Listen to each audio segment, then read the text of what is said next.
morning, everyone. Thank you for being here today. Pursuant to Chapter 4, Section 85 of the New York City Charter, a meeting of the Bronx Borough Board will take place today, Monday, February 10th, starting as close as possible to 10 a.m. It's being held at 851 Grand Concourse, room 405. Thank you for joining us today. We'll start with roll call so that everybody can identify themselves. My name is Marisol Halpern. I'm the Director of Borough Operations. I'm joined by Tom Lucania, who's our Deputy Chief of Staff for External Affairs. I have Kiara Gannon. She's the Director of Community Boards. And I know that Ish Gonzalez is around. He's our Director of Intergovernmental Affairs. We're also joined by Stacy Strong, who's Assistant to the Chief of Staff. So welcome, everybody. This is February 10th. This will probably be my last borough board. So thank you all for being here. Let's start with Community Board 1. I need your name. I need you to say. Chairperson. Great, thank you. Community Board 2. Community Board 3. Community Board 4. Community Board 5. LaShonda Dodson, Community Coordinator, CD5. Good morning. Community Board 6. Rafael Moreira, District Manager. Morning. Community Board 7. Carla Cabrera Carrera, District Manager. Community Board 8. Julie Reyes, Chairperson. Community Board 9. He's actually called saying he has the flu. Community Board 10. Community Board 11. Community Board 12. Now on to our council members. District 8. Councilman Ayala's office. District 11, Councilman Dinowitz. Hi, Stephanie Rodriguez on behalf of Councilmember Dinowitz. District 12, Councilman Riley. Jamal, you have Deputy Chief of Staff for Councilmember Raleigh. District 13, Cristia Morado. Mark Knights representing Mel Murata. Thank you. District 14, Council members Berina Sanchez. Representing Councilmember. Councilman Feliz in District 15. District 16, Council members Althea Stevens. Councilmember Stevens. Council member Salamanca from District 17. And Council member Farias from District 18. Again, thank you for being here.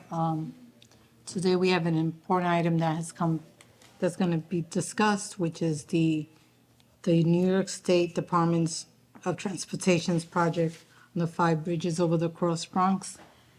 Please welcome Olga Kleeman, the Regional Director of Structures, Mary Sadutu. She's the Regional Structures Engineer, and Ian Francis from the Regional Manager for the New York State Department of Transportation. Welcome.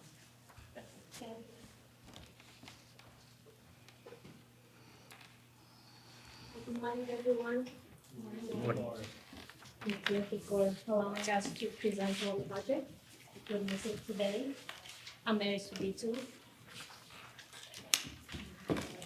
We are here to present the rehabilitation and replacement of 5 Cross Bronx Expressway bridges between Boston Road and Rosedale Avenue. That's been 72707. This is the same presentation that we've been providing to community boards 9 and 6.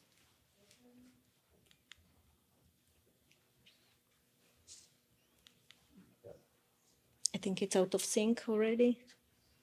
I'm sorry. Not working.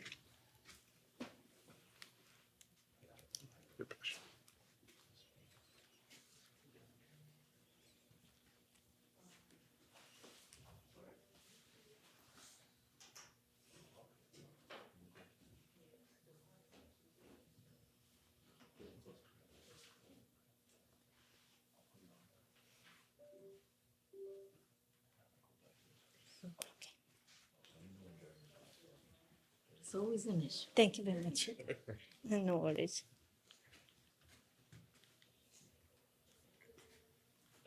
It only works for you. It only works for you. Yeah. Maybe I have to be closer. Let me try. Oh, now it's working. Okay. Probably I'm too far. Yes. So the project is located on Cross Bronx Expressway, in the middle section of Cross Bronx Expressway, just south of Bronx Zoo, between Boston Road and Rosedale Avenue. So here we have an aerial view of the project location area. As I just mentioned, Boston Road to the west and Rosedale Avenue to the east. These are the project limits with the 5 bridges that are included in within the project limit.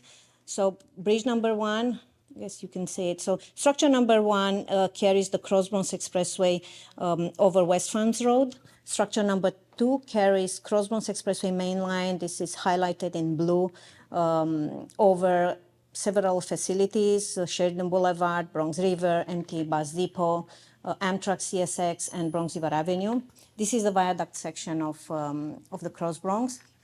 Structure number 3, color in, I would say, dark red, that carries Cross Bronx Expressway over Bronx River Parkway. Structure number 4, colored in orange, that's an overpass. It carries Boston Road over Cross Bronx Expressway. And then the last one, structure number 5, colored in green, it carries the exit ramp from eastbound Cross Bronx Expressway to southbound Sheridan Boulevard, and it crosses over West Farms Road. Oh, thank you. So the project purpose is to address geometric and structural deficiencies of the 5 bridges between the Boston Road and Rosedale Avenue within the project limits. And the purpose is to identify safety deficiencies and to improve multimodal connectivity within the project limits. So now, as for the objectives are to address structural deficiencies, as I just mentioned, and achieve 75 years of life for the bridges in the project along Cross Bronx Expressway, and to extend the service life for Boston Road, the overpass, to 40 years. The second objective is to address operational and geometric deficiencies within this section of Cross Bronx Expressway. Another objective, we have to improve the vehicular connection between southbound Bronx River Parkway and westbound Cross Bronx Expressway. And it's going to be a slide. I'm going to go through that, the need of it, and how we are looking to address that, and to improve multimodal accessibility within the project limits. So here are some representative photos of the condition of the bridges. As you can see, they are not in very good condition. We have deep spalls of the underdeck. We have the superstructure, the steel superstructure, it's all corroded with section loss. So really, these bridges are in need of immediate repair and rehabilitation, just to make sure the safety of the traveling public and to the community as well. Yeah, thank you. So the bridges were built in between 47 and 58, so they're about 70 years old already. As you just seen from the previous photos, they are really in poor condition.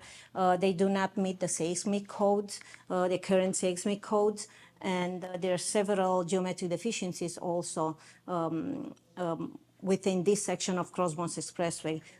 Just to name few, the non-standard stopping side distance, non-standard shoulder widths, low vertical clearance. Also, as I just mentioned, missing direct connection between southbound Bronx River Parkway and westbound Cross Bronx Expressway has been identified as a need, and to improve pedestrian and bicyclist connectivity within the project limits. Thank you. So here we have a summary of the public outreach that has been taken place as part of the project, and that will continue to take place. We did meet with the community boards 3, 6, and 9. We had initial meetings early last year, 2024. We are now in the middle of updating all the community boards, all 3, 3, 6, and 9, with the project updates. We already met with Committee Board 6 and 9, and we are scheduled to meet with Committee Board 3 next week, February 18. We also met with the community groups. You see them here on the right. It's not working, but yeah, all the groups that you see here. We met with Loving the Bronx, South Bronx Unite, Bronx Borough Alliance. We met with them. Also, we had separate meetings with them where community boards representatives also were present in October and last year, and also January 30th of this year. We had 2 community walkthroughs, one in June, one in November, and now we are in the process of scheduling the 3rd one. We're looking at early March. We just have to nail down that date. We had project update meetings in November of December of last year, and now we are planning to have 2 public hearings in spring of this year. One is going to be during the week in the afternoon, and one is going to be weekend. So we want to give as many public community members to be able to attend those public hearings. We do have a project feature website, and we maintain a contact database for the project. Okay. So the project is being advanced in accordance with the National Environmental Policy Act, known as NEPA, and in accordance with the SECRA, State Environmental Quality Review Act. So under the NEPA, the lead agencies, they have to consider public input about the potential effects of the project on the social, economic, and environmental conditions. For this project, the lead agencies are Federal Highway Administration, FHWA, and New York State Department of Transportation, NYSDOT.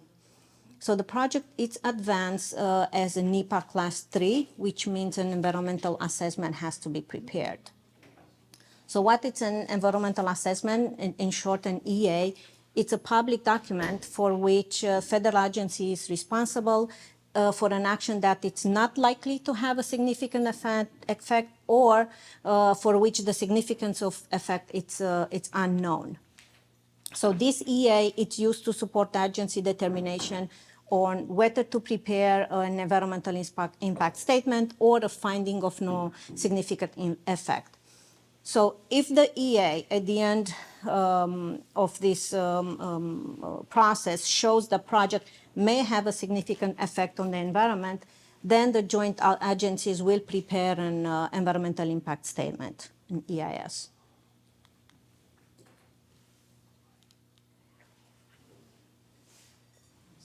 Thank you. So as part of this EA, we are evaluating the project potential effects, as I mentioned, on the social, economic, and environmental topics. And the topics that are being analyzed are listed here. I'll just read them. So we're analyzing air, traffic, air quality, noise, land use, social effects, wetland, surface water and rivers, floodplains, stormwater management, coastal resources, ecology and wildlife resources, parks and recreation uses, historic cultural resources, and potential construction effects.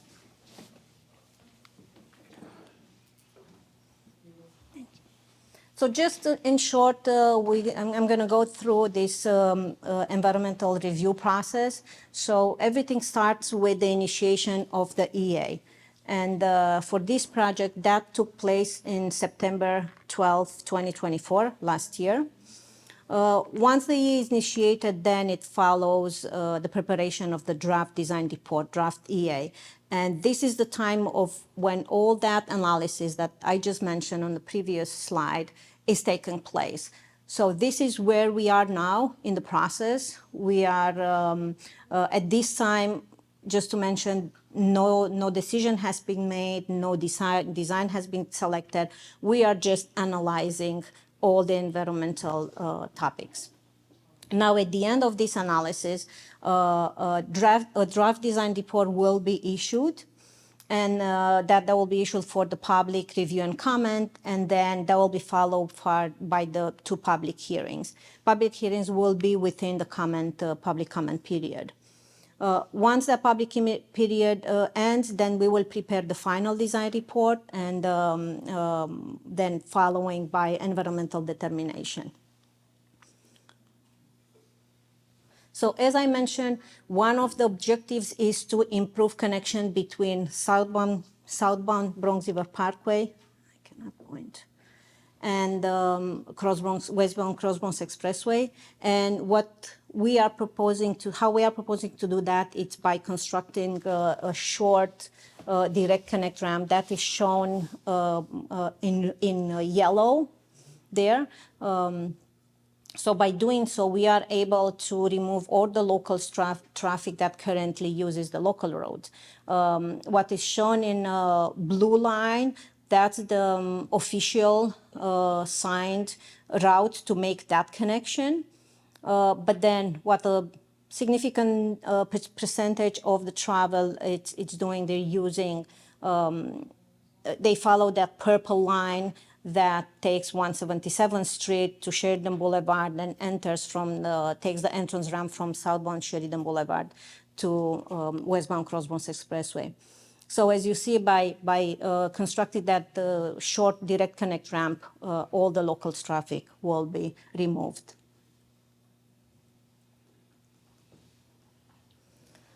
So we had, as part of our analysis, we had two potential two potential alternatives which were analyzed but then dismissed for further study. Both of them were rehabilitation alternatives. One considered just bridge deck replacement, the other one superstructure replacement, which means the structure still will also be replaced.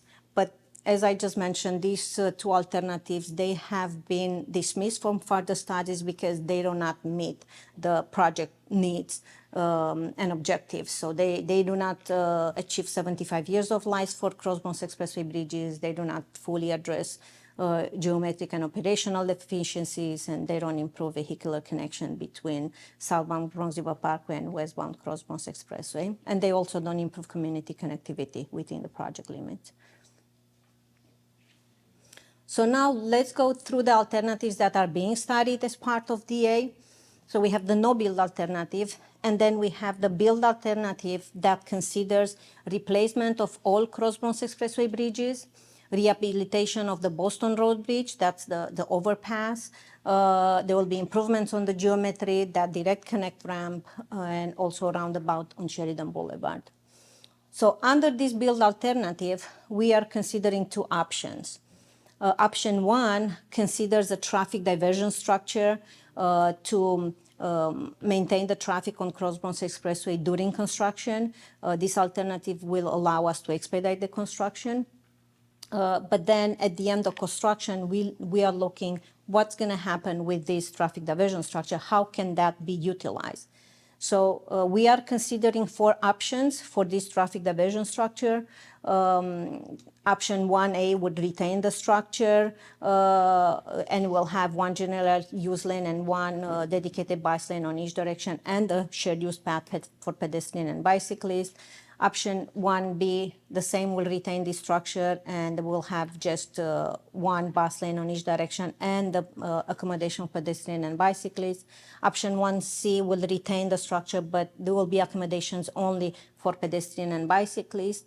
And then option 1D, the 4th option, will be to remove this structure and then to provide a shared use path for pedestrian and bicyclists along the Cross Bronx Expressway.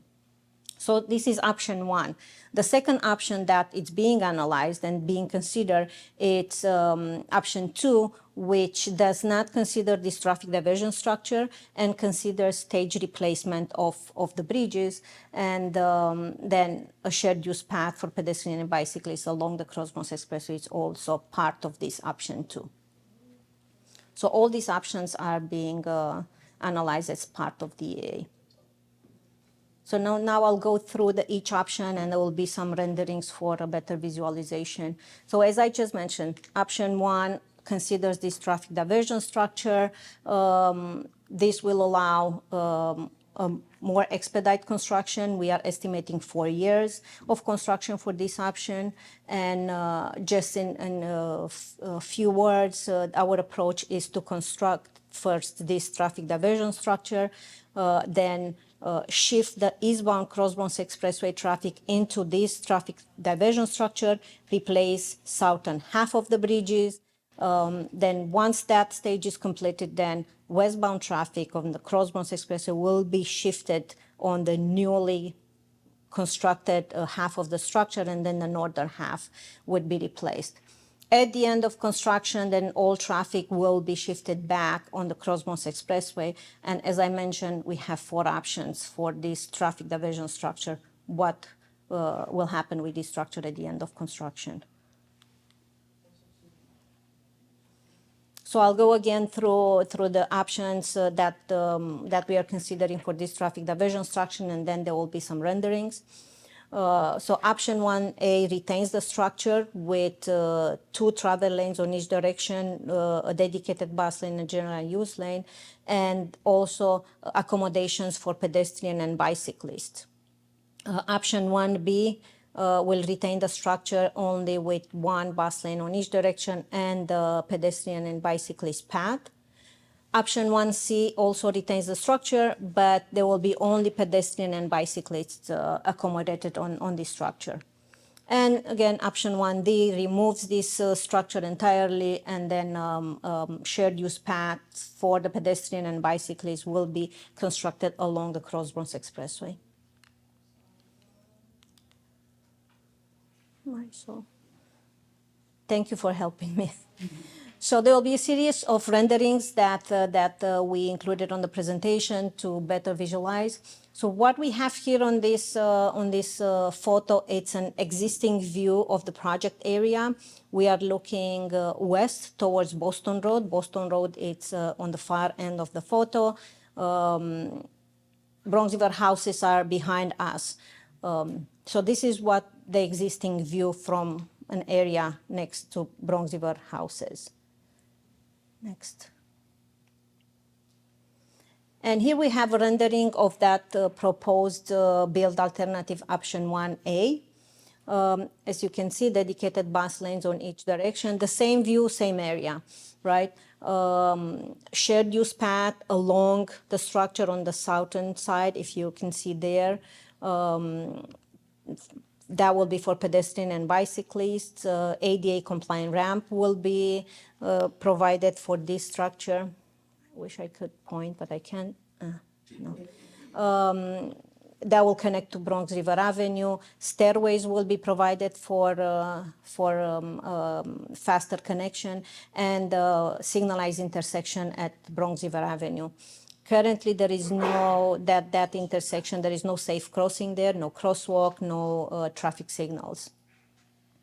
Next.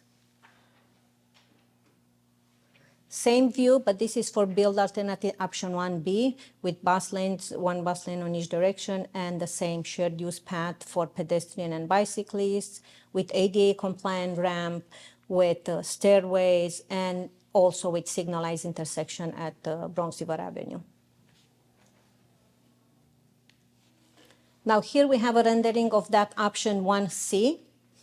So this is the option when we retain the structure, but only pedestrian and bicyclists are accommodated on the structure. This option also will have a stairways, and even though it's not seen on this rendering, but the signalized intersection in Bronx River Avenue will be provided for this option as well.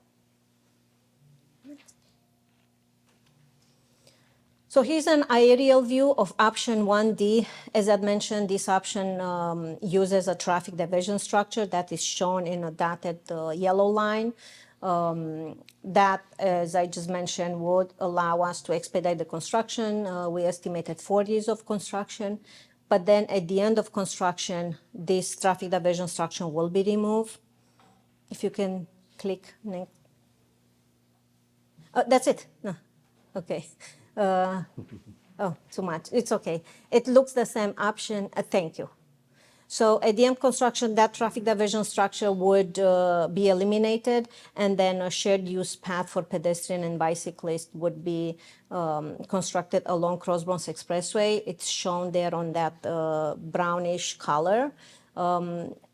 shared use path will have connection to Bronx River Avenue and also will on the east side and will also connect to West Farms Road and the South Service Road.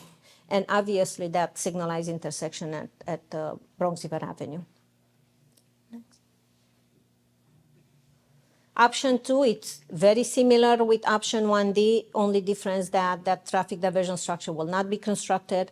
Bridges will be replaced in stages. Just because the bridges will be replaced now in more than 2 stages, this will be a longer construction. We estimate 6 years for this option. But then at the end of construction will be, end product will be similar with option 1D with a shared use path for pedestrian and bicyclists along the Cross Bronx Expressway. Same connections at Bronx River Avenue, West Farms Road and South Service Road. And here we have a rendering of the build alternative 1D and option 1D and option 2. Same point of view from the Bronx River houses. As you can see, the shared use path runs along the Cross Bronx Expressway. Once it gets close to Bronx River Avenue, it diverts so can accommodate the ADA compliant ramps and will connect at Bronx River Avenue. And again, both options will have signalized intersection at Bronx River Avenue. So here is a photo of that intersection. As you can see, no crosswalks, no pedestrian signals here. So all this intersection will have a new crosswalk and pedestrian signals on all options, all of the options. Here we have a rendering of the West Farms Road intersection. Now we're looking east towards Bronx River houses with Cross Bronx on the right and the East Tremont Avenue to the left. So that's the existing view. If you can go to next, please.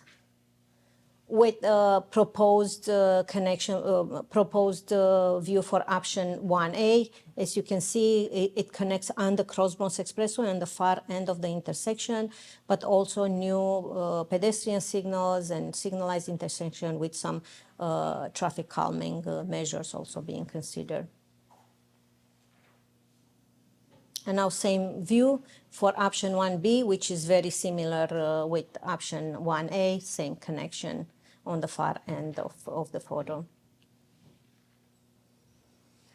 Now, as part of the project, we are proposing a direct connection to existing greenway. Existing greenway is shown on the right, on the lower part of this rendering, and proposed connection. It turns and it connects to existing greenway. This rendering is for option 1C, which is the option that retains the structure with accommodations for pedestrian and bicyclists also. But the same similar connection would be made for all the options, including the option that will provide a shared use path along the Cross Bronx Expressway. So now for this, you can go to next. For this connection to the greenway, we are currently considering 2 concepts. What we have to the left is a schematic view of that connection, and to the right it's a rendering. So the first concept that we're considering is for this connection to initiate just outside of the MTA parking lot. And it will require the structure, a short structure that's shown in purple color, and then it will be a longer at grade section of this connection that's shown in green. Now, this concept, since it has just a short structure, would provide the opportunity to have more landscape improvements. And another highlight of this concept is that it blocks the view of the MTA parking lot, so improves the view for anyone that is using the greenway. The second concept,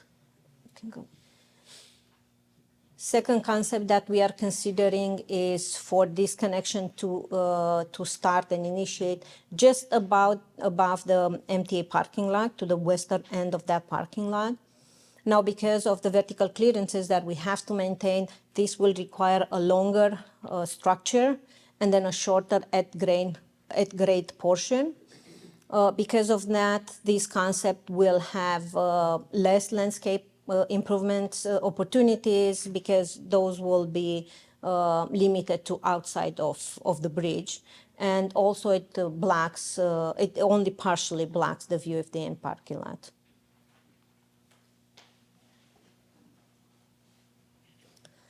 As part of the project and as part of our analysis, we look at the bicycle access on the project area. We look at the existing and missing bicycle paths in the area and also the proposed.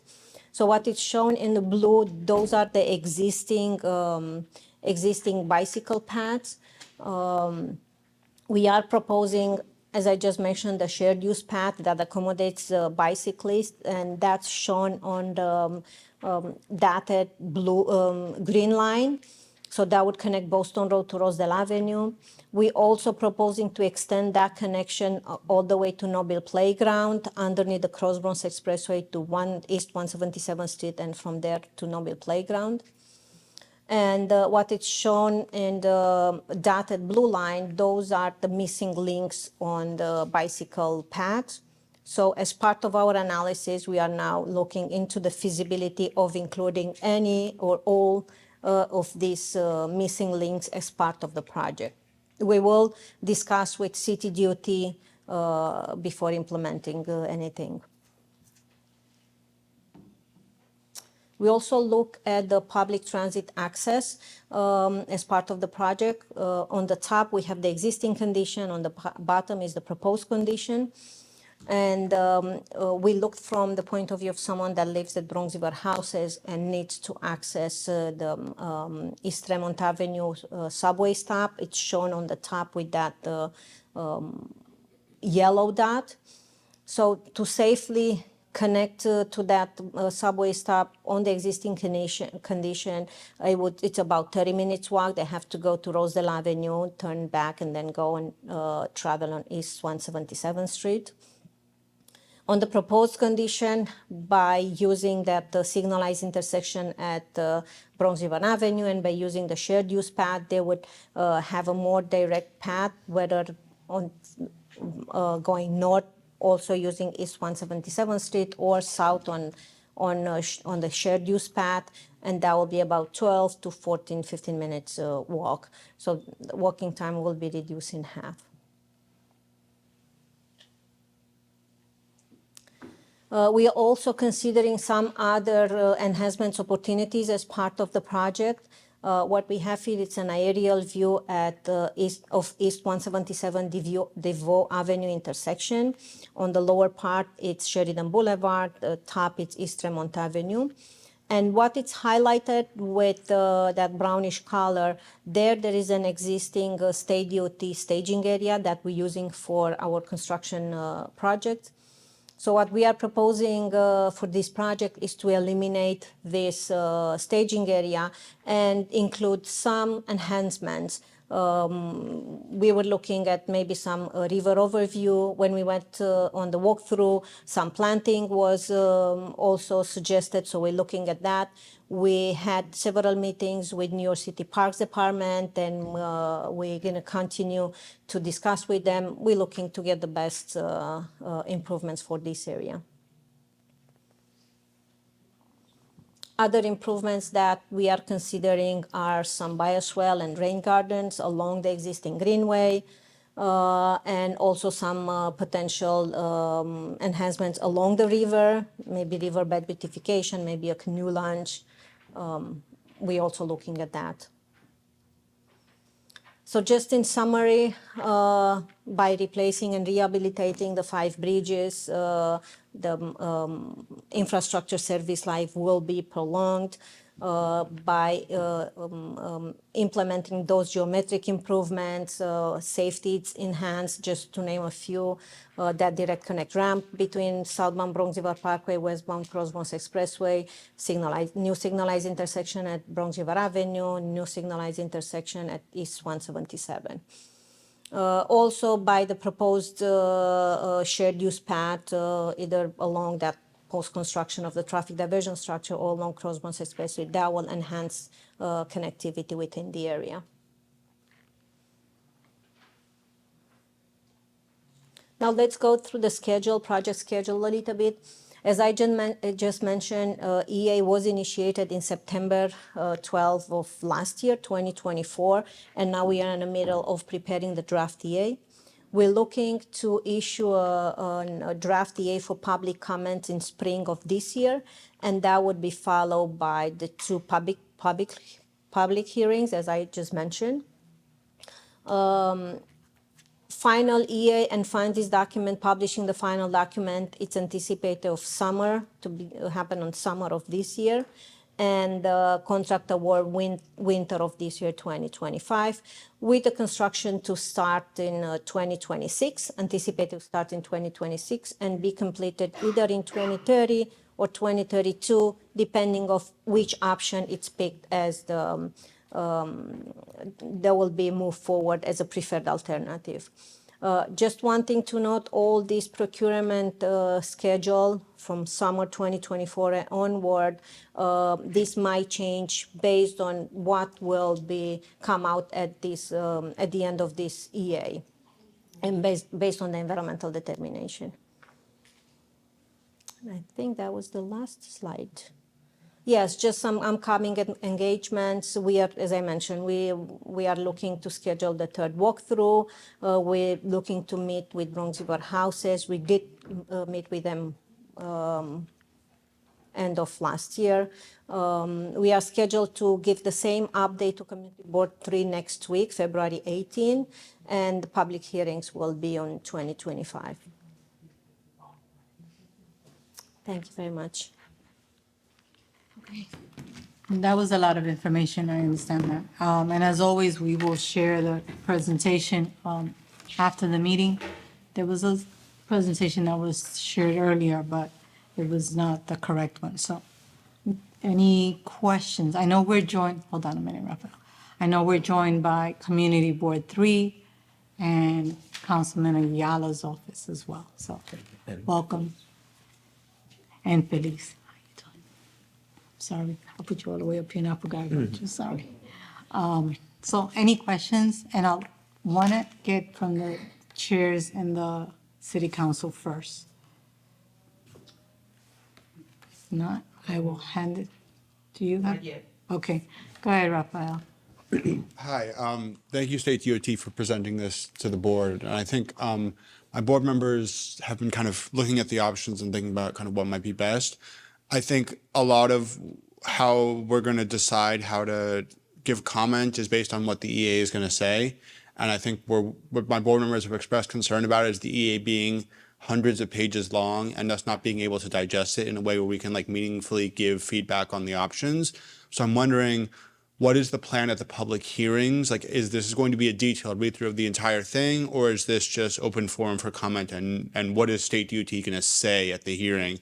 I think if there isn't really a plan to present the EA, the board members wanted an actual presentation of it at a board meeting, because we assume that it's going to be very dense and long.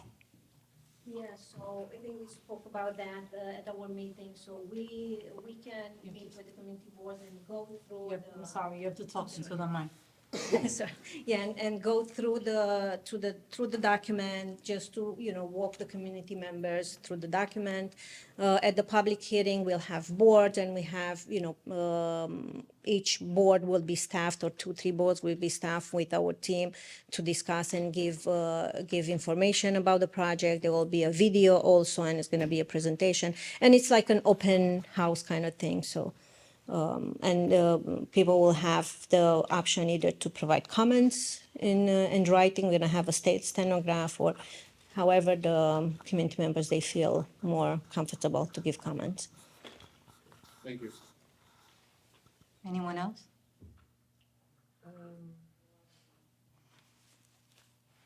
You have to speak into the mic, Ms. Brown. There's one right there in front of. During your presentation, you mentioned replacing bridges or structures that were in service for 75 years plus.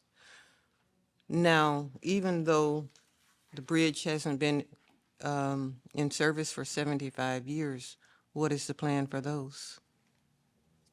Which bridges? I'm not sure. Oh, Other bridges? Other bridges? Yes, I mean, have all of the bridges been in place for 75 years or more? Not all of bridges, but some of the bridges, yeah, they're in. Okay, If you're talking about bridges outside the project limits, so Mm-hmm. state DOT, it's inspecting, we are federally mandated to inspect those bridges every 2 years. And we are performing interim repairs and we are assessing the need of those bridges. Along Cross Bronx Expressway, those are the ones that are in immediate need of repair. okay.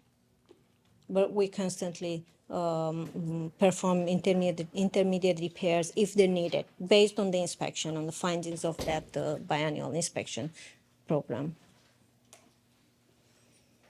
Okay. Thank you.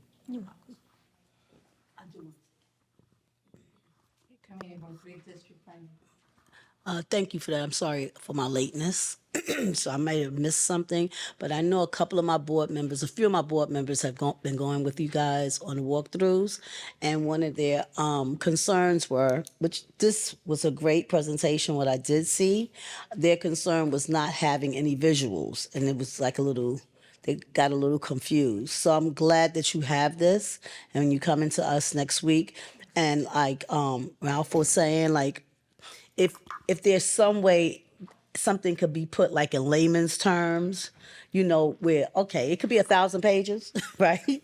But if you could take the major concerns, I think that would really help our board members as well, because coming to a meeting for 2 or 3 hours doesn't sink in a lot of times. And again, it's only a few of them that are going. So if I have 42 members and only 3 or 4 people are going in your walkthroughs, they might have a better understanding. But the other 35, they're still like, duh, So this is great. I'm glad you have this, but that was one of the major concerns. They just felt that they needed some type of visual to really understand it, even though it's just, you're teetering on Community Board 3 as well, but they still want to get an understanding because they live in the neighborhood, they stakeholders, and they do use those routes. Okay, thank you. Yes, we'll have next week the same presentation and we'll answer any question, clarification. I know Community Board 6 also went through a lot of clarification and at least my understanding was at the end, it was more here. I don't want to belabor the point, but will there just be one person presenting at the board next week, or? will it- Yes, it's gonna be me, You? yes, presenting. Okay, I'm gonna have a few of our project team with us also. okay. Thank you. You're welcome. Anyone else? Well, thank you very much for sharing this presentation, and I look forward to the continued community engagement. As you can see, there are questions and it's more of an understanding of all the technical terms and how that then lays out. So I appreciate you taking the time to do that. Thank you for allowing us. No, thank I you. know it's a long presentation, but, yeah. That's actually a shorter version, so I appreciate the shorter version. Thank you. Yeah, that's a shorter version, so I thank you for that. With that said, does anyone have any announcements that they want to share? One thing, I apologize, I want to mention, we do have a website, we're gonna share the link to the website, and Anyone is encouraged to go through the website. We have the same renderings there and we have more information. Awesome, thank you. I mean, we'll share the presentation and we'll do our own sharing of the information afterwards. That's something that we're very good at, and the district managers are also awesome in sending out the information to them. So, do we have any announcements from any of the members? If not, let me just share with you some of the events that the borough president is having. We have Save of the Bronx is coming up, and we have the launch on February 12th from 11 a.m. to 1 p.m. at the, I don't have the flyer with me, but I will share it with you. I think it's at Suyo, at 1401 Plaza Drive. Either way, I will send out the flyer We also have our Dominican Heritage event on February 20th from 5:30 to 8:30 at the Beverly Hills Manor, 1700 Jerome Avenue. For more information, please reach out to Cecilia Hernandez at our office, chernandez@bronxbp.nyc.gov. We do have our Black History event on February 26th, and that will be held, I believe, at 851 Grand Concourse. That will also be an evening event. And we have upcoming a higher education college fair, and that's going to be on March 12th from 10 to 2 at the at Mercer University Bronx campus located at 1200 Waters Place. The next borough board will be on March 10th. And as I mentioned, I will be handing over the reins to Tom Lucania, who is our Deputy Chief of Staff of External Affairs. We were expecting the Deputy Borough President, but she was delayed. So on her behalf, I thank you all for coming here and presenting. Of course, we do have a public hearing that is following, so I'm asking everybody to remain. But I just wanted to tell everybody that I appreciate the support and the friendship that we've had over these years. This, of course, as I mentioned, will be my last one. My last day is February 14th. I love you all, and I'll leave it at that before I start crying.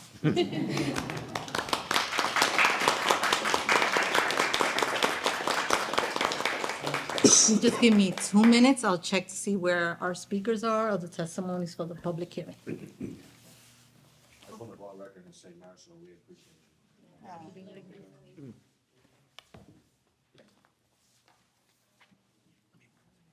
Okay.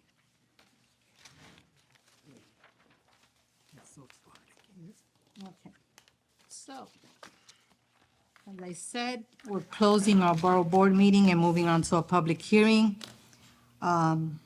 Pursuant to Section 241 of the city charter, the Bronx Borough Board will host a public hearing on the mayor's preliminary budget for fiscal year 2026, today, February 10th, at 11 o'clock, 10:57, we're ahead. So I present to you Betty McCray, she's our Director of Capital Programs. But prior to that, we have a few housekeeping rules.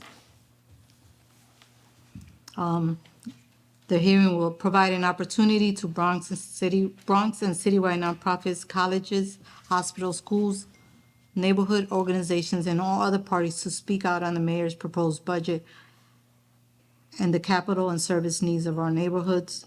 We will be limiting our verbal testimony to 3 minutes per speaker, and we ask that only one speaker per group present, and then questions may be asked by the borough board members, but we ask that they be brief in the interest of time. With that said, Betty McCray. Hi, we're still in the morning. Good morning, everyone. Thank you guys for coming out to the mayor's preliminary budget for 2026, the hearings. Our first speaker will be Gavin Johnston from Common Point. We got to give him one of the mics. Oh, okay. Thank you. Good morning. How you guys doing? So, council member said, my name is Gavin Johnson. I'm the assistant vice president at Common Point, Queens, and also the director at the newly acquired former Smilo Boys and Girls Club on 1665 Hoe Avenue. Thank you to the Bronx Borough President and the Bronx Council delegation for allowing me here today. Just a little background about Common Point. For more than 60 years, Common Point has provided a comprehensive network of social service to stability, enhancing quality of life for residents of New York. From our 4 flagship locations and over 60 satellite locations, we've served more than 100,000 people. We have offered evidence-based engagement, effective programming to provide a full range of high-quality programming and services for people for all ages and abilities. It is a particular point of pride that our program participates in staff minorities, the division of the Bronx, right? So who we staff looks exactly like the Bronx. There are many doors into Common Point, and regardless of the door you enter, you're able to help obtain your career goals and become economically sufficient. Our goal and services include comprehensive work readiness programs, training, vocational programs, and includes high quality areas. So we align ourselves with allied health, IT, technology, hospitality, and construction. So one of the things we currently do right now at our program is our ESOL program and our GED program. So those are one of the, really just to show the community, listen, we're not here to take from the community, but really just put a warm blanket around the community as we come in for obviously a company that's basically based in Queens. All our programs place a special emphasis on providing participants with the individual service plans to meet their needs and enhance the success of their goals, right? So one of the things we target obviously in that area is children at high risk, right? One of the things when we first came in, we said, hey, listen, to kind of keep the services going from an after school standpoint, we said instead of letting that go, because we understand that after school is a big part for that community, right? And having any interruption to that services can really affect everyone. So we said, hey, let's just keep the services going at our cost. So we ate the cost for that. So one of the things that, we always have a holistic approach, supporting people facing multiple barriers to become self-sufficient, enable them to access multiple resources under one roof, right? You don't have to go multiple places. It's all said and done under one roof. We're excited to bring all these services to the Bronx. So for one of the things for consideration for us is a grant of $50,000 to address the needs of young people in our community. The grant will enable us to continue providing after school, like I talked about, that workforce that I talked about, and also career exploration to programs for young kids. Because one of the things we really recognize at a very early stage coming into that community is how we engage the young people in that community. And finally, the discretionary awards from the Bronx delegation of New York City Council to provide a lifeline of services for our community, ranging from older adult exercise classes. There's a pool there on site. We're working to renovate that pool and get that up and running for exercise classes for senior adults. And it is really, really hot in here. Oh my God. So that's the reason I'm sweating. I have like 4 layers on. And it doesn't hurt sitting in front of this big group. But I'm going to power through regardless. So like we talked about older adults classes, opportunities for older adults just to socialize in a safe place, right? Where we've noticed we went out into the community and we've gone to some of these places and we were like, hey, how can we bridge the gap for these older adults, right? So with your help, we look forward to providing high quality and meaningful programs and service to enhance the lives of residents in the Bronx. Thank you guys for your time. Thank you. Any Any questions? questions? I guess everybody's gonna hear. No? All right. Thanks again. Thank you. Thank you.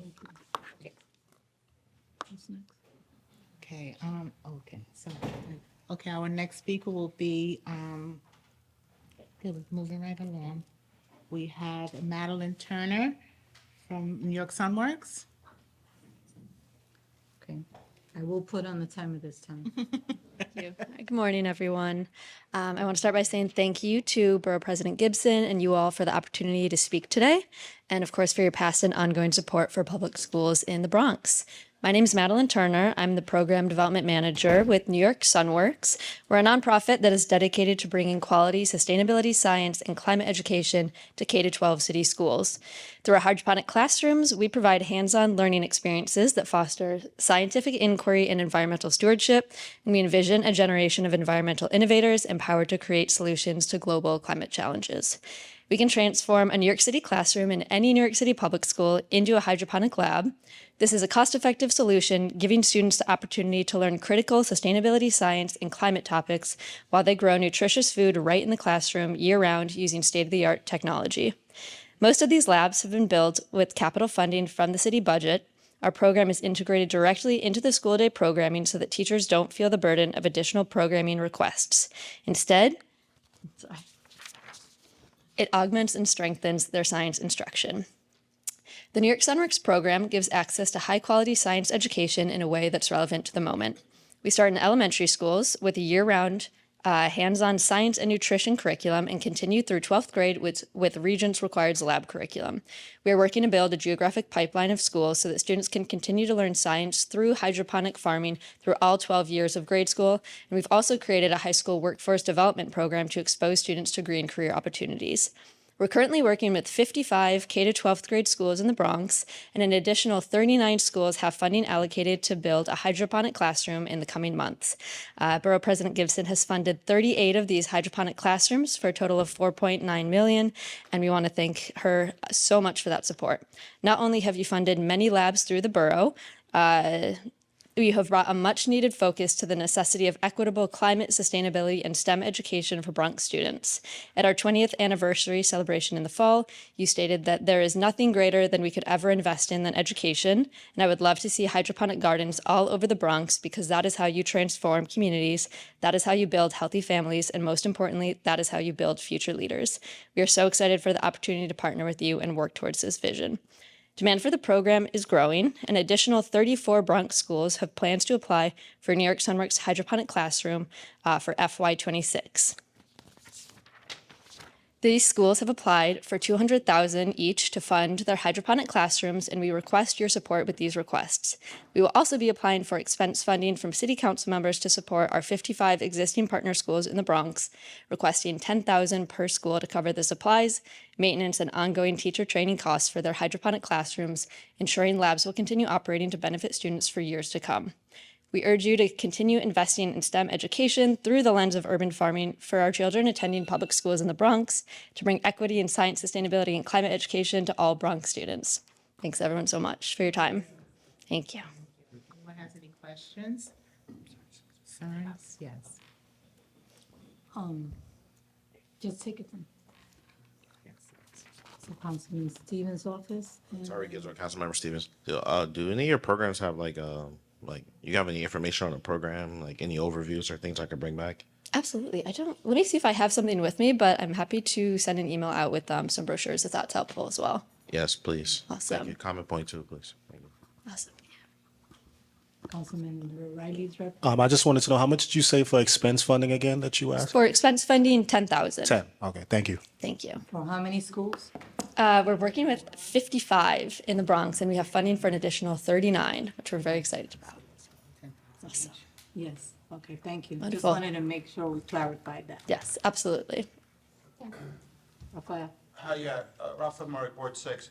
I just have a bit question about the process, what we're doing here. So the mayor's budget is like $115 billion budget, but we haven't actually discussed the budget itself. We're looking at individual requests for operating funds. I'm just kind of confused as how we're doing a hearing on the budget without actually looking at what the budget is. So this is a requirement for the response for the community organizations to put in their requests to the borough president's office for capital funding and for the city council for expense funding. What you're looking for is the budget priorities report that will be shared prior to the March 10th borough board, which will go into the different city agencies and what those allocations and what their impact is, and that's going to be at a different time. With the BP's comments on the budget. Absolutely. I think it'd just be helpful, I think, maybe for this meeting also to, like, for the borough board members to know what the full scale of the picture is and not just what the requests are. I think that's just the request I'm making. So that budget was released, so people had the opportunity to do so. And I mean, we can give everybody the links to that again, if that's helpful, but at the end of the day, this is something that we're required to do from the organizations as they make their requests. In addition to creating that budget priorities report that will be shared again prior to the borough board of March 10th. I know that we are diligently working on that, as well as including the request that and I don't want to speak for Betty, because Betty's very good at what she's doing, but that also includes the request from the community boards that they submitted back in the fall. So, but with all that said, everyone will have an opportunity to review that. Your chair in particular will then respond, and then we'll take it from there.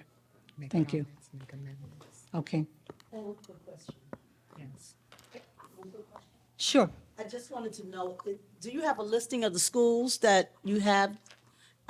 Could you send that listing out to the schools Yeah. that already have this program in place? Yes. Thank you. Wonderful. And yeah, where can I get, like, what's the correct email for this group here? Just send it to Betty McRae, Okay, wonderful. Perfect. I can do that. All right, and thanks, then everyone. we'll make sure that everybody gets it. Ms. James, if you need a copy of the ones that the borough president funded, I have that list. Okay. Okay, our next speaker will be David Levers from Bronx Community College. Betty, should I hand out the copy of the testimony to everyone? You can leave it and we'll hand it out. Thank you. Thank you, David. All right, good morning, everyone. It's not too hot in here. So I'm David Levers, Director of Government Relations and External Affairs at Bronx Community College. I want to thank you all for allowing BCC to be a part of this public hearing. I'd also like to thank the Borough President, Vanessa L. Gibson, Deputy Borough President, and the staff of the Borough President's Office for their tremendous support over the years.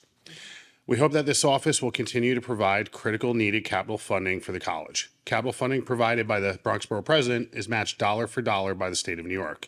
With your continued financial assistance, we're confident that we will be able to successfully complete a strategic capital project which will allow BCC to better serve our students and the community at large. For fiscal year 26, Bronx Community College respectfully requests support for renovating our media and digital film production television studio. The request is for $500,000. This money will be matched again, dollar for dollar, by the state of New York, so that $500,000 is actually $1 million. And the project overview. The media and digital film production program has been a cornerstone of BCC's academic offerings since the 1980s. It has empowered generations of students to pursue successful careers in television, film, and video production through hands-on learning and partnerships with industry leaders. However, the existing studio in Meister Hall is outdated and lacks accessibility due to its subfloor location. The planned renovation will transform approximately 6,234 square feet of space across 2 floors, ensuring the program continues to prepare students for the rapidly evolving media industry. The project will include modernized classrooms equipped with computers, projection screens, sound systems, and smartboard technology. A black box theater featuring state-of-the-art film equipment, theater lighting, sound and control boards, accessible seating, and a stage for internal review, editing, and presentations. Renovated TV studio with the latest lighting and film equipment to meet industry standards. ADA accessibility, installation of an elevator to provide equitable access to all spaces, mechanical and electrical upgrades essential to support the advanced technology, student distribution space to foster collaboration and facilitate workflow. Impact and vision. The Bronx is home to incredibly creative and talented individuals, yet many aspiring filmmakers lack access to the tools and training necessary to compete in today's media industry. This renovated facility will bridge that gap, providing students with hands-on experience, exposure to industry practices, and an environment where creativity meets opportunity. This initiative aligns with the Bronx Borough President's commitment to foster equity, opportunity, and economic growth. By investing in this project, we aim to create a space where Bronx residents can amplify their voices, tell their stories, and contribute to the dynamic cultural and economic fabric of New York City. Any questions? Community Board 3, can you hand over the microphone, please, Rafael? Thank you. Thank you so much for your presentation. It's not, this question is not necessarily directed at your ask, but I haven't asked, and I asked for everybody around the table, your Bronx Community College. I know that Hunter has the same kind of facility, and they're not here at this table. But I'm asking, what is the cooperation between the other entities of higher education that have this same kind of facility? And do you have an interaction with each other and plan sharing of space or content? Great question. Thank you. So the way it works with CUNY, so the students in this program, approximately 86% go on to a 4-year degree, which would be Hunter, so they could continue in their education there. We're the only program like this in the Bronx. We have industry partners.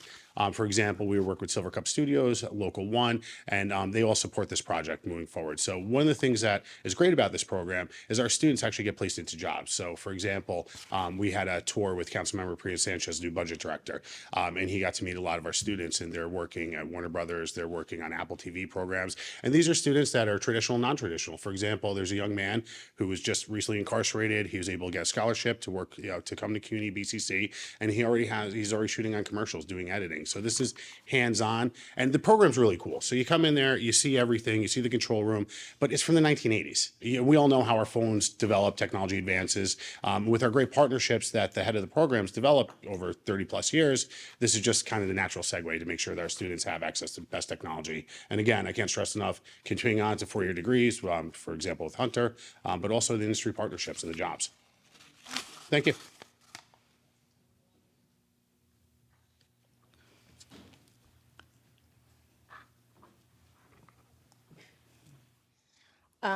Thank you. DeLorne Namoran, Community Board 1 Policy. Hi, nice to meet you. In this program, is it open at all to the public? Like, are non-students who maybe are getting a certificate or whatever in the arts able to access these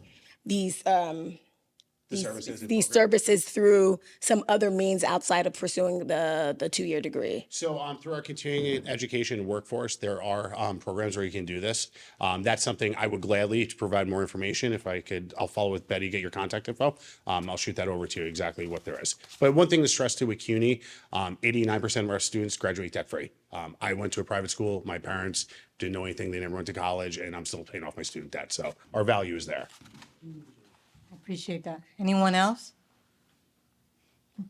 Thank you. Thank you, David. Thank you. I'm gonna get a cold drink of water. Thank you all. And our next speaker will be Kenny Revel from Venture House. Revel, okay. Good morning, everybody. Appreciate this time. Thank you to everybody that was involved in inviting us to this meeting. Actually, my boss should have been here, so I was thrown on the spot. Good morning. My name is Fakeni Ravel. I am the director for Venture House, a psychosocial rehabilitation clubhouse model that is rooted in with the concept that work is restorative. We operate under the clubhouse model, which is an international movement, which is helping people that are living with mental health issues recover through work. We have been in Jamaica, Queens for over 37 years, serving over 2,000 members with an average daily attendance of 120 people. We opened our second Staten Island location in 2017. And as part of the citywide strategy, the mayor administration has invested in the expansion of clubhouse services across the boroughs. And Venture House has been awarded contracts to serve Brooklyn and Bronx as a result of our exemplary performance. We know that over half of the population of people experiencing homelessness have a mental illness that is undiagnosed and untreated. We also know that when those people have access to resources and opportunity, they can make substantial positive impact in their community. At Venture House, we help people find their strengths by inviting them to work side by side with our staff. They help us run the daily operations of the clubhouse. They are involved in every decision making of our clubhouse. They help from admissions to program planning to cooking and serving meals. Our members are involved, like I said, in every level of the organization, including hiring of our staff and sitting on our board of directors. So those individuals that you're passing by in the streets and or those people that you might see homeless in the transportation on the train, those people are sitting with us, making policy with us, and we give them the platform where they have a voice, and it works. It's an evidence-based model that really works. It's very cool. So our members know that they're wanted, expected, and needed, and that builds self-esteem and helps their confidence required to have agency and self-determination in life. Venture House plays an essential role in meeting the goals of DSRIP initiative, which is to reduce Medicaid costs by 25%. And how does Venture House do that? Well, a psychiatrist might manage medication, write a prescription, and then not see their patient for several weeks or months. At Venture House, we have our eyes and ears open to these individuals. We know when they're doing well. We know when they're spiraling down. We know because we have access to them every day. So we help avert avoidable psychiatric hospitalization and unnecessary ER visits. Clubhouse membership equals to the cost of a mere 2 weeks in a psychiatric bed. We are open for operation on Webster Avenue, 350 East Fordham Road. That's going to be our permanent space. Right now, we are in a temporary space on Webster Avenue, and the cost of the construction project is $1.7 million, and we're asking for $1 million to support this initiative. This building is 13,000 square feet, and we need HVAC system. We need everything. It's completed, gutted out. And we invite anybody for a tour if they would like to come, and we will be happy to show you who we work with. Those people are feared and they're marginalized and they've been stigmatized, but when you walk into the clubhouse and you see them working, we all can remember our humanity. Thank you so much for giving us the opportunity to ask for this. Thank you. You're very welcome. And thank you for coming to the Borough Service Cabinet to meet with the district managers. I appreciate that. Thank you. Tyreek, you had a question? Who was the ask? Who was the ask for? Oh, we are asking to build out our space. No, like who was it directed to? Was it Oh, to for the Bronx Borough President. She came in on January 15th, and we gave her a tour of the clubhouse, and we gave her the tour of the space, and she invited us over. And Clearly, we wouldn't mind help from the city council. huh?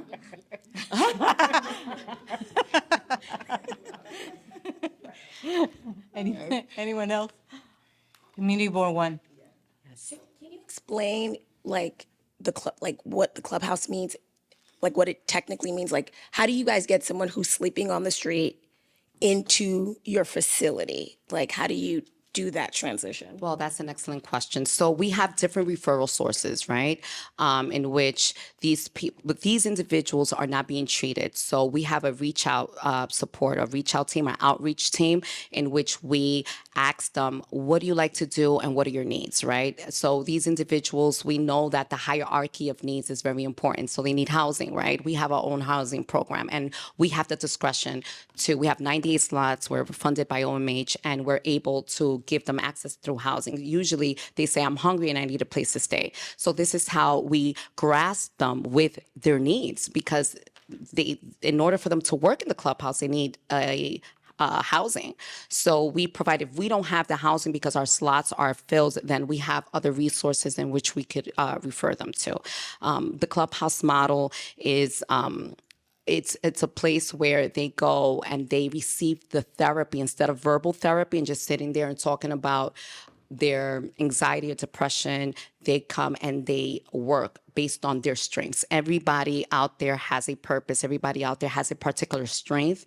You know, some of them probably they can sing. We can make a workshop for people that could sing. Some people are artists. They have particular strengths.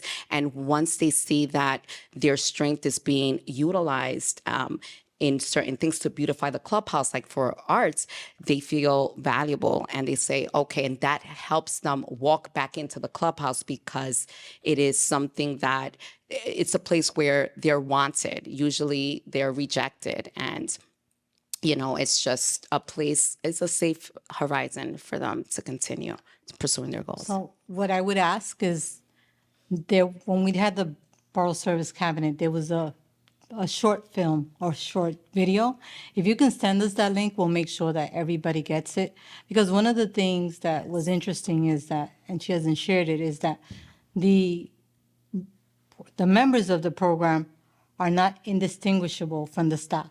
Yes, thank So you. you for bringing cannot that. tell who's a staff member and who's a participant. Yes. So we will definitely send you the link. Thank you for selling that point. Yes, you walk in there, you don't know who the staff and who the member is. We don't wear any name tags. You walk in, the receptionist might be someone that was sleeping in the train station, but they they're there, they're sitting down and they're welcoming people, they're giving people tours, they're helping people apply for membership. And it's just amazing. It's what I call the hidden gem. It's the gospel for people that are suffering with mental health issue. Thank you, Maribel. Thank you so Marisol. That's okay. Marisol. I have a twin. I have a twin, and her name is Maribel, so I'm responsible. I think I confused you. But thank you for that. But we'll share the video Who so do that I way you'll send get the an link idea. to?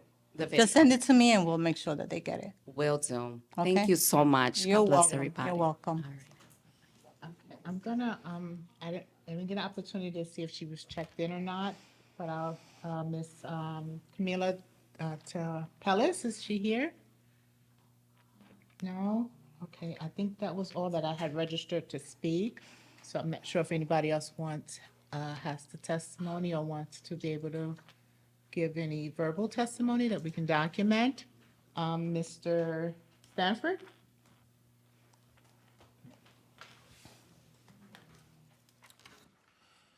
Starting next year, Betty Mac, you need a bigger room. Okay, just two things. Libraries, I mentioned them 1 year ago this month. It would be nice, we have 3 systems, as you know. It would be nice if the computers at these libraries had many browsers. Opera, my favorite browser, Google Chrome, Mozilla Firefox, Microsoft Edge, and possibly Wave. Opera, which shows a big red O, is the only browser that permits you to save PNG pages. You could turn on and turn the PDF pages. I could finish my work faster with it. So, if the mayor, or should I say Teddy Long, can give us what we need, it would be nice. If he can give us what we need before December 31, possibly it would be gladly appreciated. I mentioned this 1 year ago this month, I see nothing has changed. Another issue I have, SBS routes. Those fare boxes are terrible. If your Metro card gets stuck in that fare box, maybe you could retrieve it, maybe you can't. Either way, it may be damaged. If it's damaged, you're doomed. And I've had a similar experience. Someone needs to get through to Teddy Long and the current MTA head, or I should say Joseph Biden Jr., about those fare boxes. Okay? From this point on, I'm no longer paying my fare before boarding the SBS route, only to get ripped off and then take a long walk. One occasion, my Metro card was stuck in the fare box. I had to walk to Jacoby Hospital from 180 and Katona Avenue. I don't play that, okay? One occasion from Tremont to Katona Avenue, I had to walk to 434 Westchester Avenue, the YMCA over by Bergen Avenue. I don't appreciate it. I had to take the bus coming home. Why? The portion between my knees and waist was on fire. And I don't mean this girl on fire. There's no way I would have made it come walking because I would have needed several fire extinguishers. I don't play that. Okay? I've taken long walks in the past, but that doesn't mean Joseph Biden Jr. should take advantage of me. So, someone needs to tell Teddy Long and Joseph Biden Jr. dismiss those lousy SBS fare boxes, replace them with OmniCard fare boxes, get some more shelters at these bus stops so you can sit down rather than stand. Okay? And also, on some bus models, I see a map, I see the stops. I want to see that on all models. I see cameras on the buses. I don't see them on the subway trains. I'm not sure about the railroad trains, but Joseph Biden Jr. stated we were getting cameras inside the subway train cars. That hasn't happened yet. No, it's time for him to go. It's time for both of them to go. Okay, thank you. Thank you. Do we have any other speakers? No, not on our list. Does anybody else have anything that they may want to say? If that's the case, I thank you all for coming by and sharing your views. And again, thank you for all that you do for our communities. And I wish everybody well.